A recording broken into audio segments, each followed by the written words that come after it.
دا موضوع ځکه ډېره مهمه ده چې د تعلیم او تربیې کوم دغه ارګان چې د ریاست چې ده دا تقریبا 50% د والدینو همکاري ته ضرورت پیدا کیږي او ضرورت ورته لري. یا مثال تعلیمي ادارې چې دي هغه د والدینو په همکاري باندې روان دي. نو دا موضوع زموږ لپاره ځکه مهمه ده چې موږ که چیرې والدین له موږ سره همکاري ونه کړي، د مثال په توګه یو پلار خپل زوی په منظمه طریقه باندې تعقیب نه کړي چې دا تعلیمي ادارې ته ځي که نه ځي، ځکه د کوره خو راوځي هغه وایي چې زه مکتب ته ځم یا مدرسې ته ځم. نو که چیرې دی تعقیب نه شي په منظمه طریقه باندې، هغه به کېدای چې په کوڅه کې ګرځي، کېدای چې بازار کې به ګرځي. نو په منظمه طریقه او هلته بیا پسې ورتګ تعقیبېدل ضروري چې دی څنګه درسونه وایي، زده کوي نه زده کوي، د کورنۍ وظیفه اجرا کوي نه اجرا کوي. د والدینو لپاره دا شی ډیر مهم ده.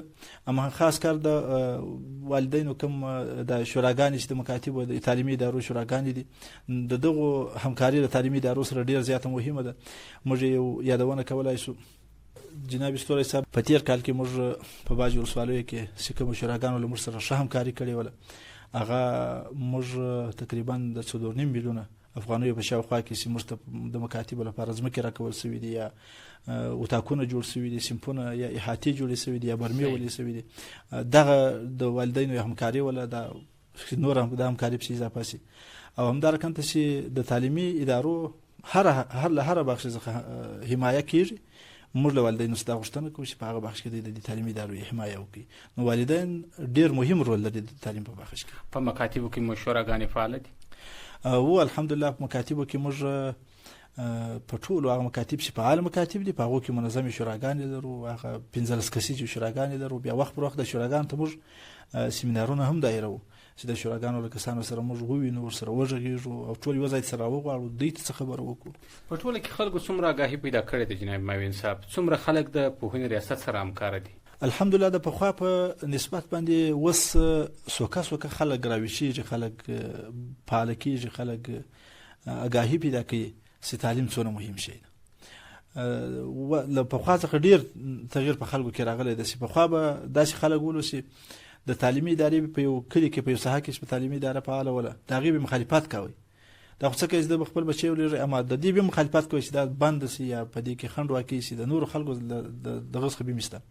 خو اوس الحمدلله خلک دونه پوه سوي دي چې د تعلیمي ادارې حمایه په دې اندازه کوي چې حتی د لیبي دلته ولایت ته راشي، ولایت مقام ته ورسي، د معرف ریاست ته راشي، غوښتنې د دې کوي چې زموږ تعلیمي اداره دغه نقص والي کې پکښې. حتی دا نن زه د دې شاهد یم چې د شاجوی ولسوالۍ د یو لرې پرتې سیمې چې ده غرنۍ سیمه ده، د محمد خیلو په نامه یو کلی ده، د دې خلک موږ ته راغلي وو چې زموږ مکتب استادان یې کم دي او دغه مکتب تعمیر و ترمیم ته ضرورت لري. مطلب اوس د خلکو تر پخوا هغه پوهاوی بیخي زیات شوی دی په بخش کې. پیغام خو مو جناب ستوري صاحب هر وخت کې زموږ د یو پیغامي ځکه چې مهم پیغام ده. موږ غوښتنه کوو له ولسونو څخه دا غوښتنه لرو چې تاسې په دې تعلیمي بخش کې د تعلیمي ادارو حمایه وکوئ، د تعلیمي ادارو تخریب مه کوئ. ځکه یو تعلیمي اداره چې په کومه سیمه کې ښه حمایه ولري هلته بیا ښه خدمت کېږي، او که چیرې د تعلیمي ادارې پوره حمایه نه وي هلته بیا خدمت په صحیح طریقه باندې نه کېږي. له ټولو ولسونو څخه دا یو همکاري غوښتنه لرو، د دې همکاري غوښتنه جن لرو چې دوی له موږ سره په دې کې جدي همکاري وکړي، جدي توجه وکړي چې دا تعلیم او تربیه چې دا یو پراخ کور ده، دا یو ډېر غټ سکتور ده. په دې کې د یوه کس څخه یا د یو محدودو اشخاصو څخه یا د یو محدودې ادارې د کسانو څخه د هغو په دې کې د هغو همکاري دونه ډېر کار نه کوي. د دې همکاري سره سره د هغو د کار سره سره د ولس همکاري په دې کې ډېره اړینه ده.